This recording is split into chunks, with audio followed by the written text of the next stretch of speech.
Lock എലമെൻസിൻ്റെ ഓരോരോ properties ആയിട്ട് നമുക്ക് പഠിക്കാം. ആദ്യമായിട്ട് നമ്മൾ പഠിക്കുന്നത് ഇലക്ട്രോണിക് കോൺഫിഗറേഷൻ ആണ്. എന്താണ് ഇലക്ട്രോണിക് കോൺഫിഗറേഷൻ? ഓരോ ഓർബിറ്റലിലും ഇലക്ട്രോൺസ് അറേഞ്ച് ചെയ്യപ്പെട്ടിരിക്കുന്നത് ഇങ്ങനെയാണ് എന്നാണ് നമ്മളിവിടെ പഠിക്കുന്നത്. ഇവിടെ ഇലക്ട്രോണിക് കോൺഫിഗറേഷൻ പഠിക്കുന്നതിനായിട്ട് നമുക്ക് 3D സീരീസ് അല്ലെങ്കിൽ ഫസ്റ്റ് ട്രാൻസിഷൻ സീരീസിലെ എലമെൻസിനെ കൺസിഡർ ചെയ്യാം. അതായത് സ്കാൻഡിയം മുതൽ സിങ്ക് വരെയുള്ള എലമെൻറ്റ്സ്. ഏതൊക്കെയാണ് എലമെൻറ്റ്സ് എന്ന് നോക്കൂ. Scandium, titanium, vanadium, chromium, manganese, iron, cobalt, nickel, copper, zinc. ഇങ്ങനെ ആറ്റോമിക് നമ്പർ 21 മുതൽ ആറ്റോമിക് നമ്പർ 30 വരെയുള്ള എലമെൻസിനെയാണ് നമ്മളിവിടെ കൺസിഡർ ചെയ്യുന്നത്. ഇലക്ട്രോണിക് കോൺഫിഗറേഷൻ നമുക്ക് എഴുതാനായിട്ട് അറിയാം. നമ്മൾ +1 പഠിച്ചിട്ടുള്ള ഓഫ് ബോ principle, polis exclusion principle, Hund's rule എന്നിവയെല്ലാം അടിസ്ഥാനപ്പെടുത്തിയിട്ടാണ് ഇലക്ട്രോണിക് കോൺഫിഗറേഷൻ എഴുതുന്നത്. സ്കാൻഡിയം മുതൽ സിങ്ക് വരെയുള്ള എലമെൻസിനെ കൺസിഡർ ചെയ്യുമ്പോൾ അവയുടെ ഏറ്റവും നിയർ ബൈ ആയിട്ടുള്ള നോബിൾ ഗ്യാസ് എന്ന് പറയുന്നത് ആർഗൺ ആണ്. അതുകൊണ്ട് തന്നെ ആർഗണിൻ്റെ ഇലക്ട്രോണിക് കോൺഫിഗറേഷനെ അടിസ്ഥാനപ്പെടുത്തി ഈ എലമെൻസിൻ്റെയും ഇലക്ട്രോണിക് കോൺഫിഗറേഷൻ എഴുതാനായിട്ട് സാധിക്കും. എങ്ങനെയാണ് സ്കാൻഡിയം മുതൽ സിങ്ക് വരെയുള്ള എലമെൻസിൻ്റെ ഇലക്ട്രോണിക് കോൺഫിഗറേഷൻ എഴുതുക എന്ന് നോക്കാം. ഉദാഹരണമായിട്ട് നമുക്ക് സ്കാൻഡിയത്തിനെ ഒന്ന് കൺസിഡർ ചെയ്യാം. സ്കാൻഡിയം ആറ്റമിക് നമ്പർ 21 ആണ്. ആറ്റമിക് നമ്പർ 21 എന്ന് പറയുമ്പോൾ അതിൻ്റെ നിയർ ബൈ നോബിൾ ഗ്യാസ് എന്ന് പറയുന്നത് ആർഗൺ ആണ്. Argon atomic number 18. Atomic number 18 വരെ വരുമ്പോൾ ഇലക്ട്രോണിക് കോൺഫിഗറേഷൻ എങ്ങനെയായിരിക്കും? 1s2, 2s2, 2p6, 3s2, 3p6 അല്ലേ? അപ്പോൾ നോക്കൂ, സ്കാൻഡിയം ആറ്റമിക് നമ്പർ 21 ആണ്. ഒന്ന് എഴുതി നോക്കാം. 1s2, 2s2, 2p6, 3s2, 3p6 വരെ ആഡ് ചെയ്യുമ്പോൾ the total 18 electron. So this represents the electronic configuration of argon. ഇതിന് ശേഷം 18 ഇലക്ട്രോണിന് ശേഷം ബാക്കി വരുന്ന ഇലക്ട്രോണുകൾ 4s2, 3d1 ആയിട്ടാണ് എക്സിസ്റ്റ് ചെയ്യുന്നത്. അപ്പോൾ നിങ്ങൾക്കൊരു സംശയം തോന്നാം, എന്തുകൊണ്ടാണ് 4s ഓർബിറ്റൽ ആദ്യം ഫില്ല് ചെയ്യുന്നത്? 3d ഓർബിറ്റലിനേക്കാൾ മുമ്പ് തന്നെ 4s ഓർബിറ്റൽ ഫില്ല് ചെയ്യുന്നത് എന്തുകൊണ്ടാണ്? അവിടെ ഇത് എക്സ്പ്ലെയിൻ ചെയ്യുന്നത് n+l റൂൾ ഉപയോഗിച്ചിട്ടാണ്. എന്താണ് n+l റൂൾ? നമുക്ക് നോക്കാം. 4s ഓർബിറ്റലിൻ്റെ n+l എന്ന് കൺസിഡർ ചെയ്ത് നോക്കൂ. n എന്ന് പറഞ്ഞു കഴിഞ്ഞാൽ പ്രിൻസിപ്പൽ ക്വാണ്ടം നമ്പർ ആണ്, that is equal to 4. s എന്ന് പറഞ്ഞു കഴിഞ്ഞാൽ എന്താണ് റെപ്രസെൻറ്റ് ചെയ്യുന്നത്? 0 ആണ്. So n+l is equal to 4 ആണ്. ഇതുപോലെ 3d ഓർബിറ്റലിൻ്റെ നോക്കാം. n+l ഈസ് ഈക്വൽ ടു 3+2 ആണ് അല്ലേ? d ഓർബിറ്റൽ എന്ന് പറഞ്ഞു കഴിഞ്ഞാൽ 2 ആണ്. എസ്സിന് 0, പിക്ക് 1, SPD, d എന്ന് പറഞ്ഞു കഴിഞ്ഞാൽ 2.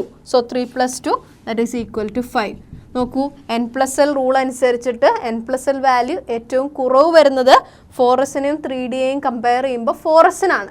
അതുകൊണ്ട് തന്നെ 3d ഓർബിറ്റൽ ഫില്ല് ചെയ്യുന്നതിനേക്കാൾ മുമ്പ് തന്നെ 4s ഓർബിറ്റൽ ഫില്ല് ചെയ്യുന്നു. 4s ഓർബിറ്റൽ മാക്സിമം ഫില്ല് ചെയ്യപ്പെടുന്ന ഇലക്ട്രോണിൻ്റെ എണ്ണം 2 ആണ്.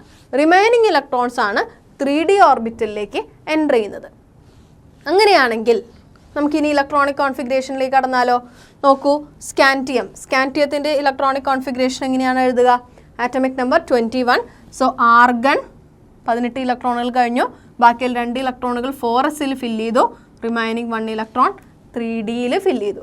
So it's electronic configuration is argon 4s2, 3d1. അടുത്ത എലമെൻറ്റ് നോക്കാം. Titanium atomic number 22. ഇതുപോലെ തന്നെ എഴുതി കഴിഞ്ഞ് കഴിഞ്ഞാൽ argon 4s2, 3d2. Vanadium argon 4s2, 3d3. അടുത്തതായിട്ട് ക്രോമിയത്തിൽ വരുമ്പോൾ 4s2, 3d4 എന്നാണ് സാധാരണയായിട്ട് എഴുതേണ്ടത് അല്ലേ? എന്നാൽ ഇവിടെ 3d ഓർബിറ്റലിനും 4s ഓർബിറ്റലും തമ്മിൽ വലിയ എനർജി ഡിഫറൻസ് ഇല്ലാത്തത് കൊണ്ട് തന്നെ 4s ഓർബിറ്റിലെ ഒരു ഇലക്ട്രോണിന് 3d ഓർബിറ്റിലേക്ക് വരാനായിട്ട് സാധിക്കും. അങ്ങനെ ക്രോമിയത്തിൻ്റെ ഇലക്ട്രോണിക് കോൺഫിഗറേഷൻ 4s1, 3d5 ആയിട്ട് എക്സിസ്റ്റ് ചെയ്യുന്നു. ഇത് വളരെ പ്രത്യേകം ശ്രദ്ധിക്കേണ്ട ഒരു ഇലക്ട്രോണിക് കോൺഫിഗറേഷനാണ് ക്രോമിയത്തിൻ്റേത്. എന്തുകൊണ്ടാണ് ഇങ്ങനെ ഇലക്ട്രോൺ 4sൽ നിന്നും 3dയിലേക്ക് വരുന്നത്? ഡി ഓർബിറ്റൽ 5 ഇലക്ട്രോൺ എന്ന് പറഞ്ഞു കഴിഞ്ഞാൽ ഡി ഓർബിറ്റൽ ഹാഫ് ഫിൽഡ് ആണ്. Half filled D orbital is having extra stability. അതുകൊണ്ട് തന്നെയാണ് ഇവിടെ ക്രോമിയം എക്സ്ട്രാ സ്റ്റെബിൾ ആകുന്നതിന് വേണ്ടിയിട്ട് 4s നിന്നും ഒരു ഇലക്ട്രോണിനെ 3d കൊണ്ടുവരുന്നത്. അങ്ങനെ ക്രോമിയത്തിൻ്റെ electronic configuration argon 4s1 3d5 എന്നായിട്ട് എക്സിസ്റ്റ് ചെയ്യുന്നു. അടുത്ത എലമെൻറ്റിലേക്ക് കടക്കാം, മാംഗനീസ്. മാംഗനീസിനെ നോക്കിക്കഴിഞ്ഞാൽ ആർഗൺ 4s2 3d5. ഇവിടെ നോക്കൂ എത്ര അൺപെയർഡ് ഇലക്ട്രോൺസ് ആണ് മാംഗനീസിനുള്ളത്. മാംഗനീസിന് 5 അൺപെയർഡ് ഇലക്ട്രോൺസ് ഉണ്ട്, d5 ഇലക്ട്രോണിക് കോൺഫിഗറേഷൻ ആണ്. അടുത്തായിട്ട് അയേണിലേക്ക് കടന്നു കഴിഞ്ഞാൽ ആർഗൺ 4s2 3d6 എന്ന് എഴുതാം. അടുത്തതായിട്ട് കൊബാൾട്ട് ആർഗൺ 4s2 3d7 എന്ന് എഴുതാം. നെക്സ്റ്റ് എലമെൻറ്റ് വരുന്നത് നിക്കലാണ്, ആറ്റമിക് നമ്പർ 28 4s2 3d8 എന്ന് എഴുതാം. അടുത്ത എലമെൻറ്റിനും ചില പ്രത്യേകതകളുണ്ട്. കോപ്പറാണ്. കോപ്പറിന് നമ്മൾ 4s2 3d9 എന്നാണ് എഴുതേണ്ടത്. എന്നാൽ ഇവിടെയും 4s2 നിന്ന് ഒരു ഇലക്ട്രോൺ 3d വരികയും 4s1 3d10 എന്ന ഇലക്ട്രോണിക് കോൺഫിഗറേഷനിൽ കാണിക്കുകയും ചെയ്യുന്നു. എന്തുകൊണ്ടാണ് ഇങ്ങനെ കാണിക്കുന്നത്?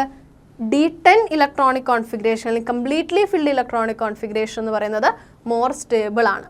അതുകൊണ്ട് തന്നെ കോപ്പർ ആർഗൺ 4s1 3d10 എന്ന ഇലക്ട്രോണിക് കോൺഫിഗറേഷൻ കാണിക്കുന്നു. അപ്പോൾ എപ്പോഴും ഓർക്കേണ്ട കാര്യം, ഡി ഓർബിറ്റൽ ഹാഫ് ഫിൽഡും കംപ്ലീറ്റ്ലി ഫിൽഡും വരുമ്പോൾ ഇറ്റ് ഈസ് മോർ സ്റ്റേബിൾ. ഇപ്പോൾ ക്രോമിയത്തിനെയും കോപ്പറിനെയും പ്രത്യേകം ഓർക്കണം.